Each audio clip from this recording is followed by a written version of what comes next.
નમસ્કાર વિદ્યાર્થી મિત્રો, આજે આપણે પાંચમા પાઠનો બીજો પ્રશ્ન જે છે આપણે સોલ્વ કરશું.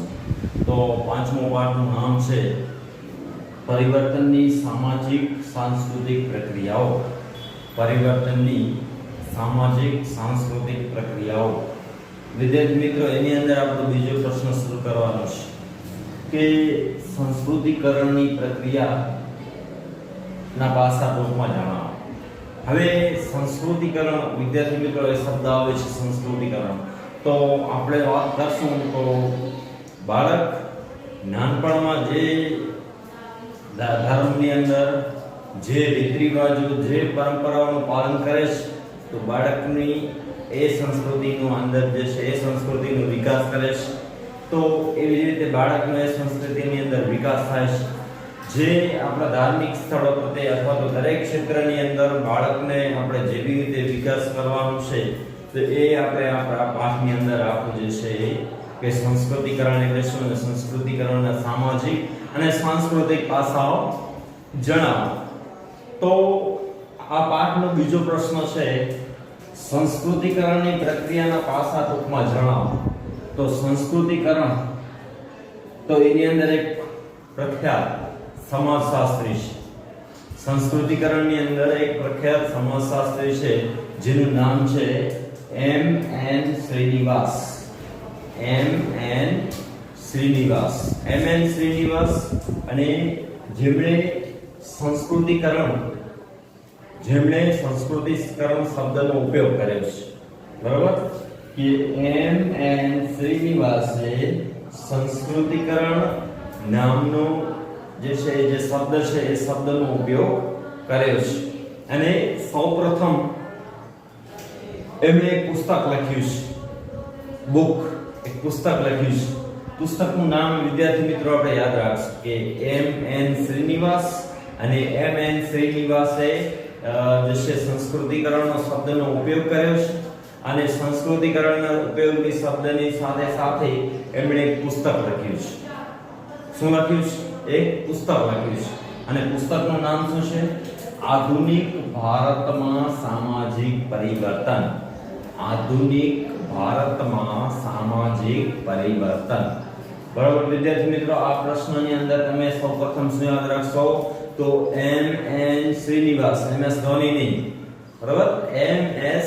શ્રીનિવાસ, એમ.એન. શ્રીનિવાસ. અને એમ.એન. શ્રીનિવાસે સંસ્કૃતિકરણ શબ્દનો ઉપયોગ કર્યો છે.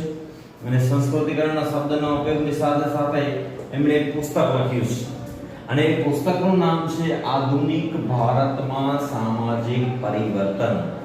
આધુનિક ભારતમાં સામાજિક પરિવર્તન. હવે આપણે જે છે એ પ્રશ્નની શરૂઆત કરીએ. તો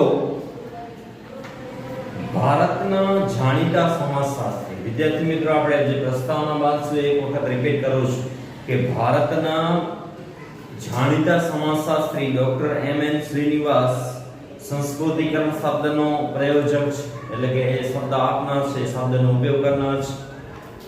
ભારતીય જ્ઞાતિ વ્યવસ્થાના સામાજિક અને સાંસ્કૃતિક પરિવર્તન.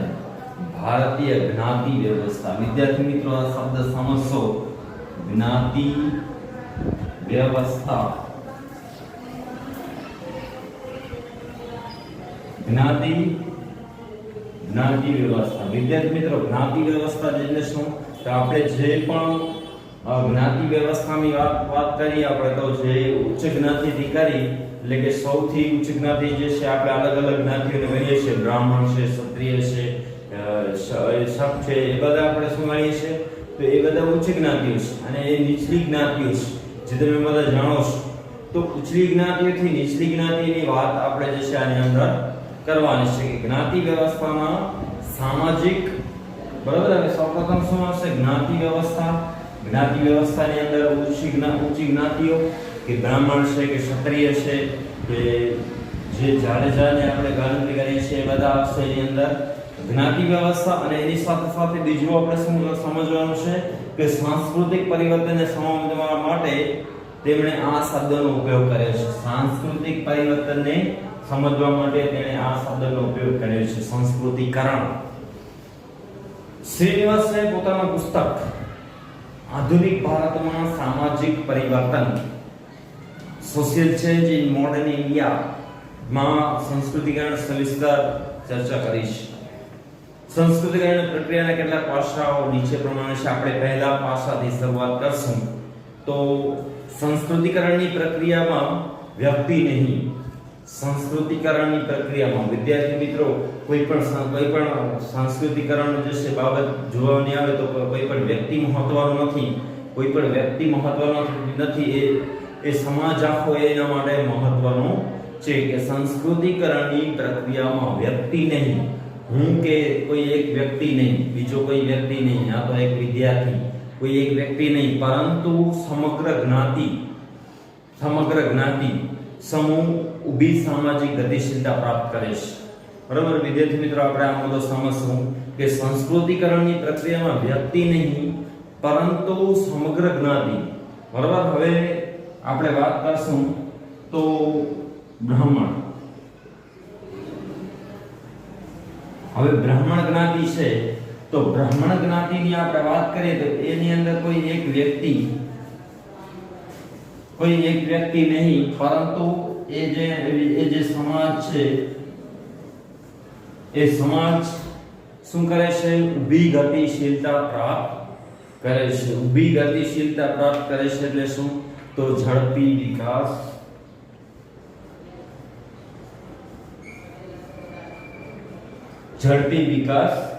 કરે છે, ઊભી ગતિશીલતા પ્રાપ્ત કરે છે.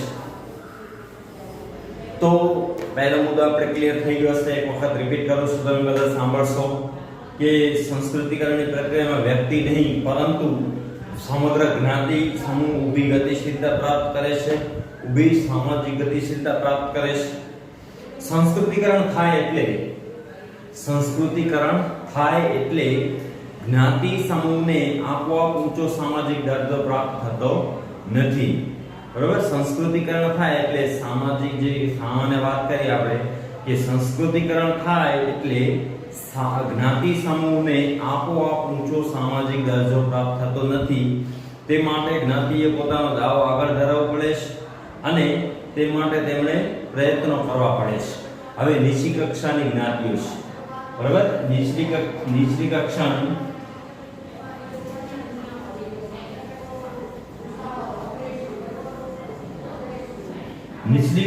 જે જ્ઞાતિઓ છે એ ઊંચો દરજ્જો પ્રાપ્ત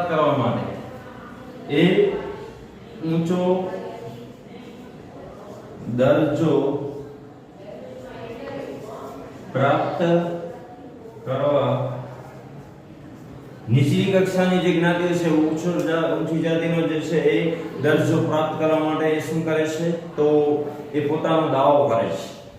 અમને પણ જે છે એ ઊંચી જ્ઞાતિની અંદર અમારો સમાવેશ થાય. નીચલી કક્ષાની જ્ઞાતિઓ છે તે હવે એ માત્ર દાવો કરે છે. તો દાવો કરવાથી જે છે કોઈ પણ જે છે આગળ આવી શકતો નથી અથવા તો ઊંચી કક્ષાની જ્ઞાતિઓની અંદર બરાબરી કરી શકતો નથી. તો એના માટે એમણે શું કરવું પડે છે? તો દાવો કરવો પડે છે અને સતત જે છે એ પ્રયત્નો કરવા પડે છે. સંસ્કૃતિકરણની પ્રક્રિયાને કારણે સમગ્ર જ્ઞાતિ ઊભી સામાજિક ગતિશીલતા પ્રાપ્ત કરે છે. બરાબર, ઊભી સામાજિક ગતિશીલતા પ્રાપ્ત કરે છે, ઝડપથી વિકાસ કરવાનો પ્રયત્ન કરે છે.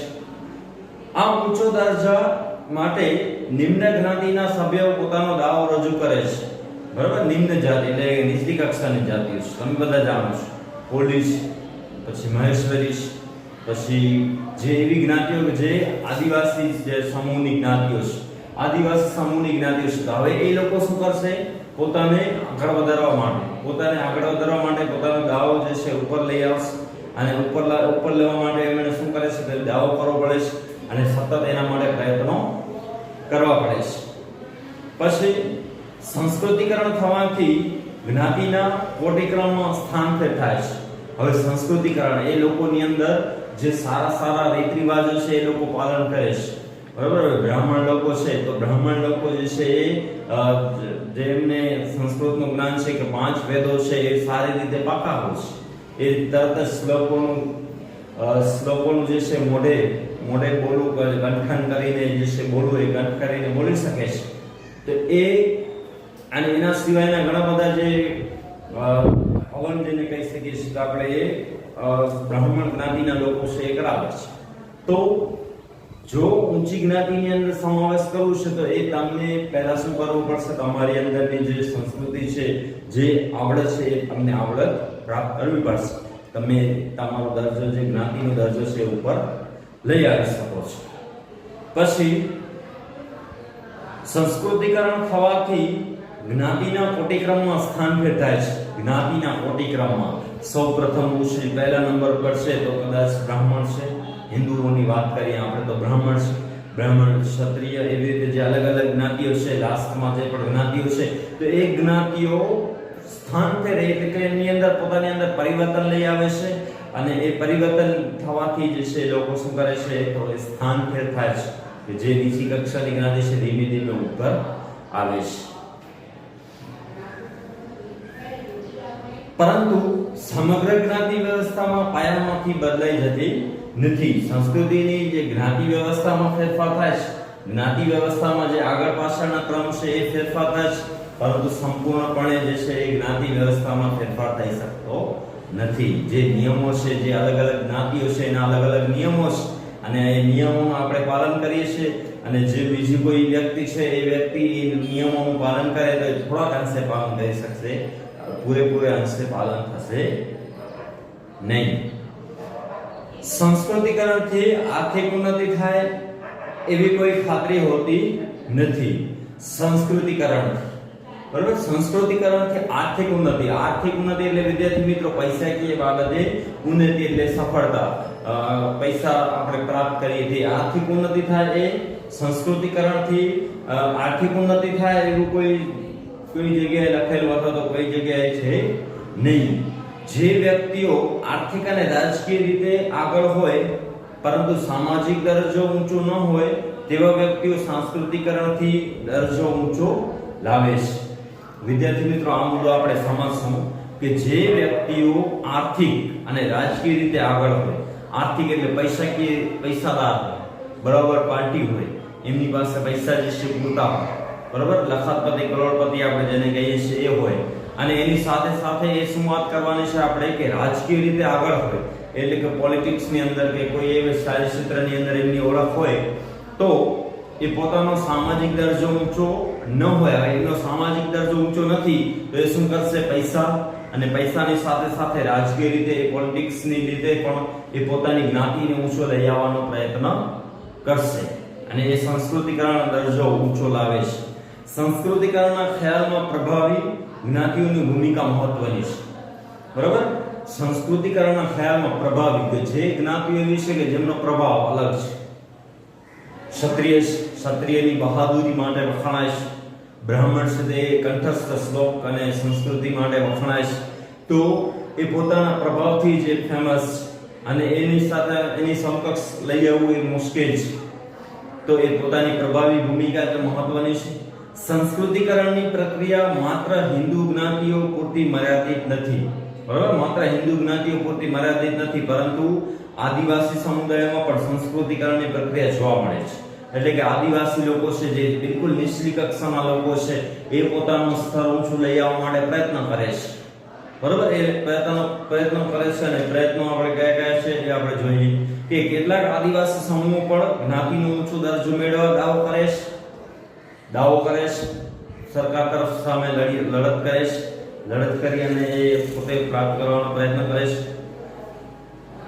સંસ્કૃતિકરણની આ પ્રક્રિયા પશ્ચિમ ભારતના ભીલો, બરાબર, પશ્ચિમ ભારતના ભીલો, મધ્ય ભારતના ગોંડ અને હો અને ઉરાવ સમૂહમાં જોવા મળે છે. આ જે નીચલી કક્ષાની જ્ઞાતિઓ છે જે ઉચ્ચી કક્ષાની જ્ઞાતિ બનવા માટે પ્રયત્ન કરે છે. આ અર્થમાં સંસ્કૃતિકરણ સામાન્ય પ્રક્રિયા છે. તે સમૂહો અને સમૂહોમાં માટે ઉદ્ધરવમુખી સામાજિક ગતિશીલતા માધ્યમ છે. હવે એ લોકો બીજા લોકોને જોઈ અને પોતાની સફળતા પ્રાપ્ત કરવા માંગે છે, અને એના માટે એક જે પણ કાર્ય થશે એ કાર્ય કરવા તૈયાર છે. સંસ્કૃતિકરણની નિમ્ન જાતિઓને ઉચ્ચ જાતિઓના રિવાજો જોઈ, નિમ્ન જાતિના જે જ્ઞાતિના લોકો છે કે સંસ્કૃતિકરણ નિમ્ન જાતિનો ઉચ્ચ જાતિના રિવાજ, હવે રિવાજો જ વાત કરીએ આપણે, રિવાજો અલગ અલગ હોય છે દરેક ધર્મની અંદર, દરેક જ્ઞાતિની અંદર, અને એ જ્ઞાતિની સાથે સાથે દરેક વ્યક્તિની અંદર આપણે વાત કરીએ કે જે અલગ અલગ ધર્મનો વ્યક્તિ છે, અલગ અલગ કાસ્ટનો વ્યક્તિ છે, અલગ અલગ જ્ઞાતિનો વ્યક્તિ છે, તો એ બધા વ્યક્તિઓની જ્ઞાતિના જે નિયમો છે એ બધા કેવા હોય છે? અલગ અલગ હોય છે. પ્રથાઓ અને સિદ્ધાંતોનું અનુકરણ કરી પ્રતિષ્ઠા પ્રાપ્ત કરવાની પ્રેરણા આપે છે.